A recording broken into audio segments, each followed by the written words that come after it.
Hey everyone, Soren here. Hope you all had a great new year. Today I'm going to be going over my farming and resource respawning events.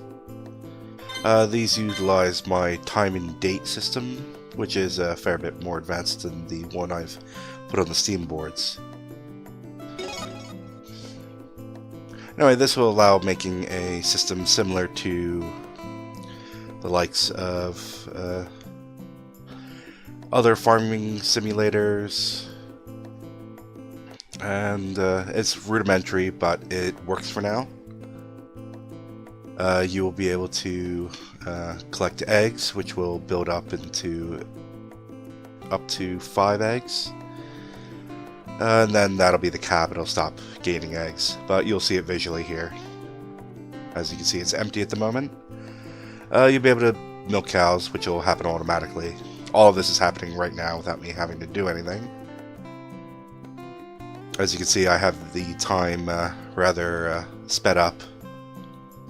And there you can see the cow is ready. And now we got some milk. We'll be able to chop these trees, but of course we need a wood axe. We'll be able to gather water, but we don't have anything that holds water at the moment. And same with mining and farming. As you can see, our first egg's available. Let's go in here, because I've conveniently placed a chest with all the items we need to show this off. Now that we have our wood axe, we can chop down trees, and those will regrow after a set amount of time.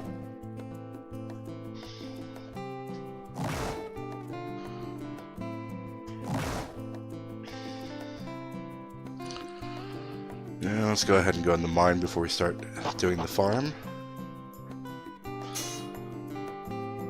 Copper ore. All the mining assets you see in here, these rocks and the mining deposits, there's so many more included in the set. They're part of Jackson's mining set, which is in his package collection, and he goes by Assests SGB, and I will put the link in the description to that package. All the farming assets that you'll see, the chicken, the cow, the egg baskets, bucket, everything, chicken coop, everything you see here, and everything I'm going to grow, is all going to be part of Serenity Studios Games package, farming package. And we'll go ahead and let's collect those 2 eggs, let it go, get some more milk, and now we'll go farm.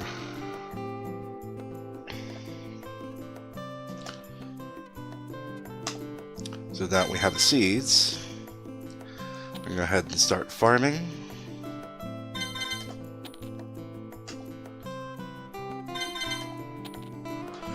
So we'll plant our seeds. Corn there.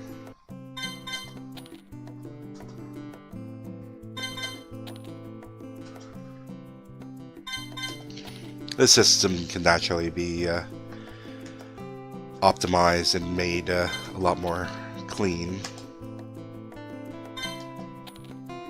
But for now, this is just showing that it is possible and that you can make a farming type game if you wanted to. Harvest Moon, all that. You might not be able to make anything that fancy, but you can still make something close to it.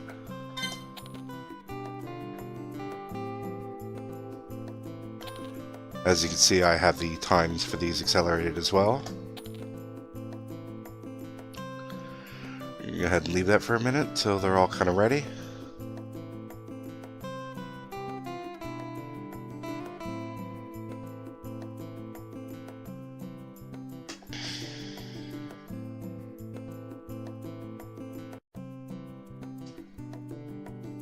Oh, we don't have any water.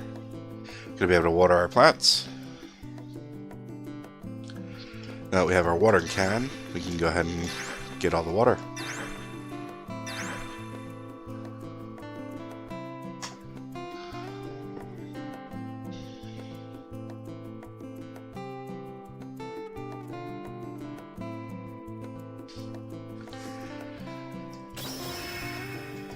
We're gonna go ahead and water all this. And you notice there's no real slowdown, even with all these going at the same time.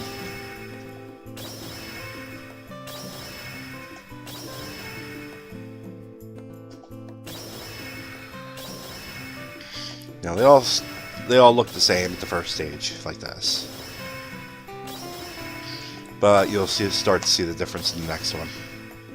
These are just sprouting plants.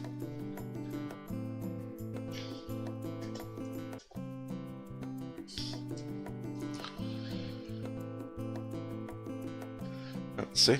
There you go. The carrots are starting to show.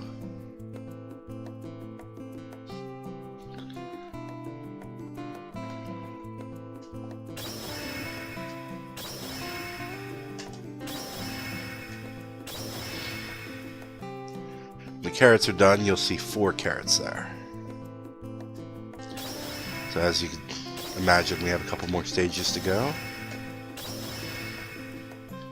Normally you'd probably have this take place over game days rather than hours like this. Just make it seem a little bit more realistic.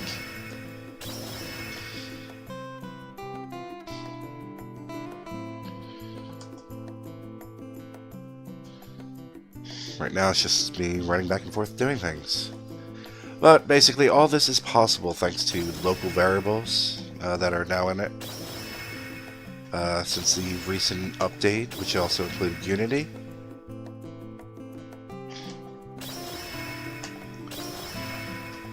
So because of that, I am not using, for all this farming, the wood chopping, the mining, I'm not using a single normal variable. Only local variables.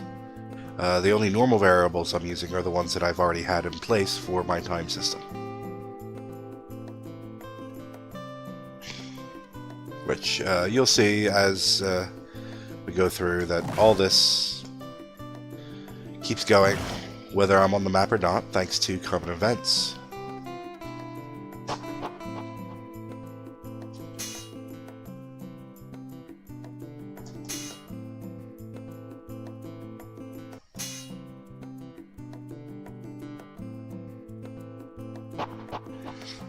And this can be expanded and used in so many different ways.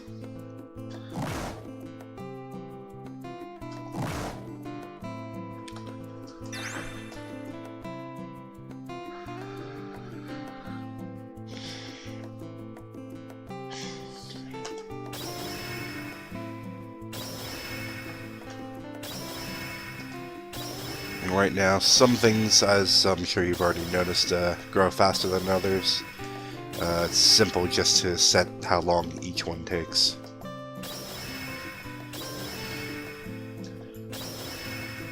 The concept behind this is actually rather simple.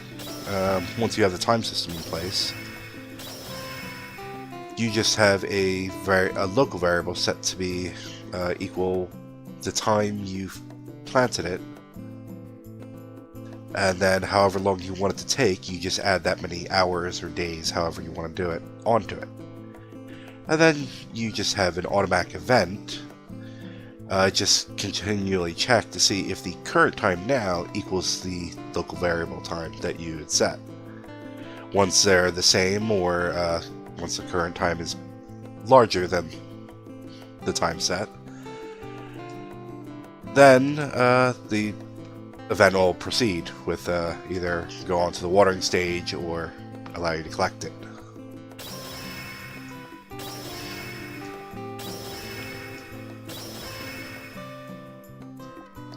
Now, of course, this only works because I have days and basically a date system put in. Otherwise, the time system would get rather confused, because it might be the right time, but it'd be the wrong day. Things would be just off. You can't just check for a certain time. You'd have to check for other things, especially if you want something to take more than 24 game hours.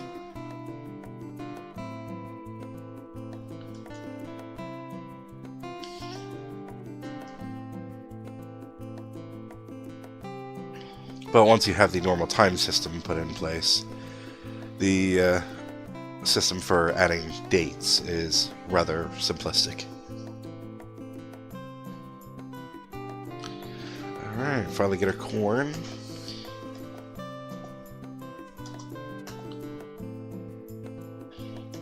And then you can just go ahead and start planting whatever again. So if I want to put whatever here, I can do that. And you just leave it.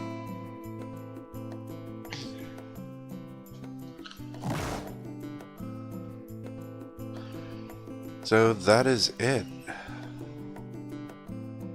I hope you guys enjoyed all of this, and I look forward to bringing you more content in the future.